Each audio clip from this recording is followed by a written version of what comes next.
Hey guys, कैसे हो आप लोग। Welcome to the channel. आज की इस वीडियो में मैं आपके लिए बैटल ऑफ द हेवंस के नेक्स्ट एपिसोड को एक्सप्लेन करने वाला हूँ। वीडियो के एक्सप्लेनेशन काफी ज्यादा डिटेल में होगी, जिसको देखकर आपको बहुत ज्यादा मजा आएगा। बैटल ऑफ द हेवंस के पिछले एपिसोड में हमने देखा था याफे ने सोवियन को बताया था कि जियामा एम्पायर के 3 मेजर क्लैन और फिर अल्केमिस्ट एसोसिएशन सोवियन से बात करने के लिए तैयार हो गए हैं। जिसके बाद सोवियन हाइबादोंग के साथ उस मीटिंग को अटेंड करने के लिए चला जाता है, लेकिन मार्केट में उसे अपनी एक पुरानी दोस्त मिलती है जिसकी बहस अल्केमिस्ट एसोसिएशन के एक लेवल 5 के एल्डर के साथ हो गई है। ये बहस एक हर्ब को लेकर हो गई है, जिसके लिए सोवियन बीच में आता है और वो अल्केमिस्ट सोवियन के ऊपर हमला कर देता है। और अब आगे एपिसोड स्टार्ट होती है, जहां हम देखते हैं सोवियन जो कि एक लेवल 6 का अल्केमिस्ट है, उस लेवल 5 के अल्केमिस्ट की अटैक को बहुत ही आसानी से रोक देता है और सोवियन की एनर्जी के एक पुश से वो अल्केमिस्ट मास्टर पीछे फुटबॉल की तरह लुढ़क जाता है। अभी अभी जो इंसिडेंट हुआ है, ये इस अल्केमिस्ट मास्टर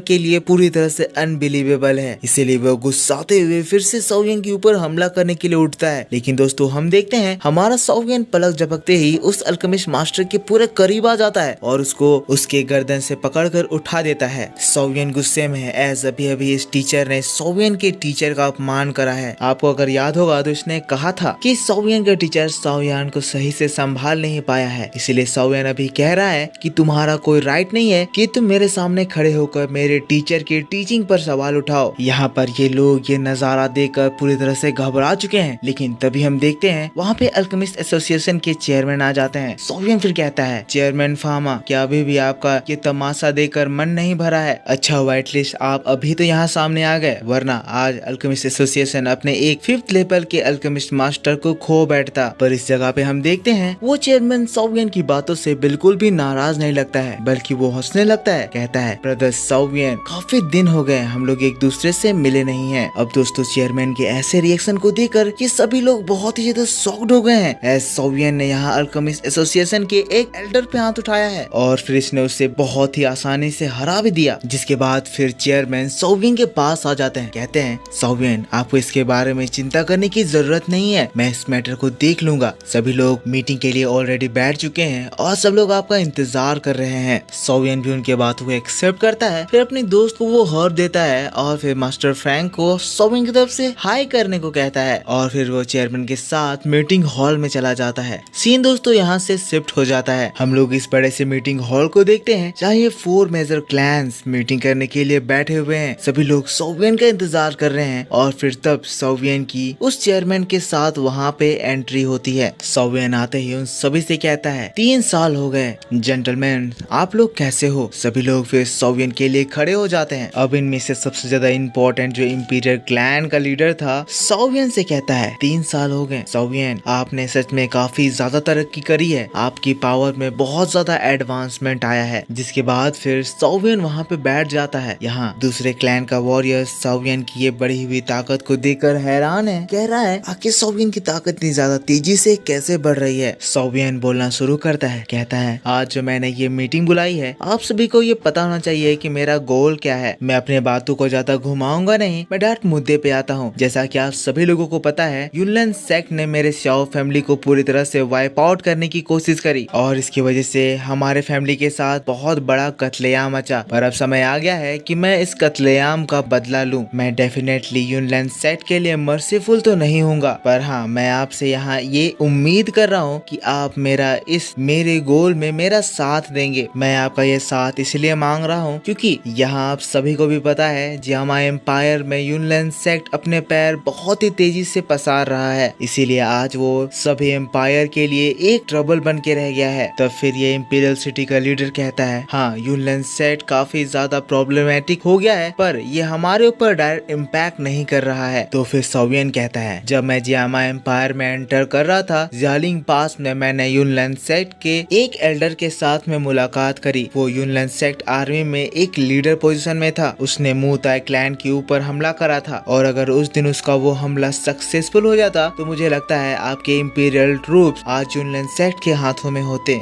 सोवियन की बात को सुनकर ये लोग शॉक्ड हो जाते हैं। फिर सोवियन उनको बताता है कि उस दिन सोवियन की हेल्प से उन लोगों का प्लान सक्सेसफुल नहीं हुआ, इसीलिए अभी भी जियालिंग पास के कमांडर मू ताई ही हैं। पर मुझे लगता है ये हमला रुकने वाला नहीं है और कुछ दिनों में हमला और भी होने वाले हैं। युनलन सेक्ट पूरे जियामा एम्पायर में कब्जा करना चाहता है, इसीलिए धीरे धीरे करके वो सारे एम्पायर्स के ऊपर हमला करके उनको जीतना चाहेगा। तो अब मैं आपसे ये कहना चाहता हूँ, तो क्या आप सिर्फ अपने दम पर इस हमले को सरवाइव कर पाओगे? मुझे नहीं लगता एम्पायर के करंट पोजीशन में जो उनकी स्टेटस है उसके हिसाब से वो युनलन सेक्ट से लड़ने के काबिल हैं। ये मत समझना मैं ये बात कहकर आप लोगों की मोटिवेशन को डाउन करना चाह रहा हूँ, पर ये बात सच है और इसीलिए आज मेरे बदले में आप मेरा साथ देकर युनलन सेक्ट को उनके नापाक इरादों को फुलफिल होने से रोक सकते हो। यहाँ सोवियन की बातों को सुनने के बाद एक बार के लिए पूरी तरह से सन्नाटा फैल जाता है। तो फिर हाइबदोंग सबसे पहले अपनी आवाज उठाते हैं और कहते हैं कि मित्तल फैमिली पूरी तरह से सोवियन के साथ है और वो किसी भी तरह से युनलन सेक्ट के इरादों को कामयाब होने नहीं देगी। फिर हम देखते हैं दूसरा मेजर क्लैन सोचने के बाद फिर सोवियन से कहता है, सोवियन आप मुझे बताइए इस बैटल में आपके जीतने के क्या चांसेस है? सोवियन से कहता है, मेरा युनलन क्लैन के साथ इस बैटल में जीतने का 50% चांस है। तो फिर ये इंपीरियल क्लैन का ये लीडर कहता है, अगर हम लोग बहुत सारे दाव बैंक्स इस बार ले आए तब भी हमारा युनसान के सामने टिकने का चांस नहीं बनता है। इस बार की बैटल पिछले बार से अलग होगी और इस बार आने वाले वॉरियर्स हमारे वॉरियर्स के लेवल को सरपास करे हुए होंगे और हम ये बिल्कुल भी एक्सपेक्ट नहीं कर सकते हैं कि हमारा एक दुआ हुआंग अकेले उन सभी लोगों से निपट पाएगा। लेकिन दोस्तों तब हम सोवियन को देखते हैं जो कि बहुत ही ज्यादा स्टाइल में अपनी चुटकी बजाता है और हम देखते हैं सोवियन के साथ ही फैंग सिटी के वो 3 दुआ हुआंग हेड्स वहाँ पे आ जाते हैं। सोवियन तब कहता है, मेरे पास इसका भी उपाय है, हमारे यहाँ भी दुआ हुआंग के पर्सन की कमी नहीं है। और फिर तब अचानक से हम देखते हैं सोवियन के रिंग से मास्टर यालाओ भी बाहर निकल आते हैं। कहते हैं और ऑफ कोर्स हमारे पास दाओ जोंग्स हैं। अब दोस्तों मास्टर यालाओ को देखकर ये सभी लोगों की हवा निकल जाती है। जैसा कि हम सभी को पता है इस स्टेट में भी मास्टर यालाओ क्वीन मेडुसा की तरह ही दाओ जोंग लेवल पर हैं। सोवियन यहाँ पे खुद भी शॉक्ड है, कहता है मास्टर आप बाहर क्यों आ गए? यहाँ दोस्तों मास्टर यालाओ को देखकर सभी लोग शॉक्ड हैं, कह रहे हैं सोवियन के साथ क्वीन मेडुसा के अलावा भी एक दाओ जोंग है। आखिरकार हम लोगों का सोवियन के साथ होना हम लोगों का बहुत बढ़िया डिसीजन साबित होता है। फिर हम मास्टर यालाओ को देखते हैं जो कि अल्केमिस्ट एसोसिएशन के चेयरमैन को देखते हैं और कहते हैं, मुझे अभी भी तुम याद हो फामा, काफी समय हो गए, तुम तो काफी ज्यादा बढ़िया कर रहे हो। फामा खुद मास्टर यालाओ को देखकर शॉक्ड है, कह रहा है क्या आप वही हमारे ओल्ड मैन हैं? जिसके बाद फिर मास्टर यालाओ सोवियन को बताते हैं कि पुराने समय में मैं फामा से मिला था, हम लोग एक्सप्लोर कर रहे थे, उस समय मैं फामा को टीचिंग दिया। फामा एक बहुत ही टैलेंटेड स्टूडेंट था। फामा यालाओ के सामने हाथ जोड़कर ग्रीट करने लगता है, कहता है मैं मास्टर के इंस्ट्रक्शन को कभी नहीं भूल सकता, आपने मुझे सिखाया, मैं इसके लिए आपका बहुत बहुत आभारी हूँ। यहाँ दोस्तों मास्टर यालाओ को देखकर ये सभी लोग परेशान हैं, कुछ लोग इनको पहचान नहीं पा रहे हैं, पर इन लोगों को ये तो समझ में आ गया है कि मास्टर यालाओ कोई बहुत ही बड़े पर्सन है। तब मास्टर यालाओ कहते हैं, तुम लोगों का एक इम्पोर्टेंट डिसीजन हो रहा था, मेरा डिसाइपल आप लोगों से जो भी कहा वो बिल्कुल ही सच है, अभी बहुत ही बड़ी बैटल होने वाली है, तो मैं भी यही चाहता हूँ कि आप मेरे डिसाइपल की बातों को ध्यान से सुने और उसको समझने की कोशिश करें। मास्टर यालाओ फिर से रिंग के अंदर चले जाते हैं, जिसके बाद सभी लोग बैठते हैं। सोवियन कहता है, तो आप लोगों ने क्या सोचा? आप लोगों का जो भी डिसीजन है आप मेरे सामने रख सकते हैं। सबसे पहले हम देखते हैं अल्केमिस्ट एसोसिएशन का चेयरमैन सोवियन से कहता है, आप मेरे ब्रदर हो, मेरे मास्टर के आप डिसाइपल हो, इसी वजह से मैं आपका इस फाइट में जरूर साथ दूंगा। जिसके बाद फिर मू क्लैन के लीडर्स सोवियन की इस प्रपोजल को एक्सेप्ट करते हैं। हम देखते हैं नालन फैमिली भी फिर सोवियन के प्रपोजल को एक्सेप्ट करती है, लेकिन ये इंपीरियल क्लैन इनकी प्रिंसेस सोवियन से कहती है, हम ये कैसे विश्वास करें कि युनलन सेक्ट को हराने के बाद स्याओ फैमिली हम लोगों को नहीं मारेगी? तो फिर सोवियन कहता है, मैं ये प्रॉमिस करता हूँ जब तक आप लोग हमारे ऊपर हमला नहीं करेंगे तब तक स्याओ फैमिली कभी भी आप लोगों के ऊपर हमला करके आप लोगों को हमारे में मिलने की या मिलाने की बात नहीं कहेगी। पर इससे ये मत समझना कि मैं आप लोगों को हमारे साथ मिलने के लिए बेग कर रहा हूँ, अगर आप चाहें तो मुझे रिजेक्ट भी कर सकते हैं, पर इसके बाद जब युनलन सेक्ट आपके ऊपर हमला करे तो फिर आप भी हमसे कोई भी हेल्प की उम्मीद मत रखना। सोवियन के ऐसे जवाब से फिर उनका लीडर बौखला जाता है, कहता है, सोवियन प्रिंसेस अभी नादान है, उनकी बातों को प्लीज बुरा मत माने, जैसा कि सारे एम्पायर्स आपका साथ दे रहे हैं तो कैसे हमारा रॉयल क्लैन आपका साथ देने से मना कर सकता है। हम भी आपके इस फाइट में बिल्कुल साथ हैं। तभी हम देखते हैं वहाँ पे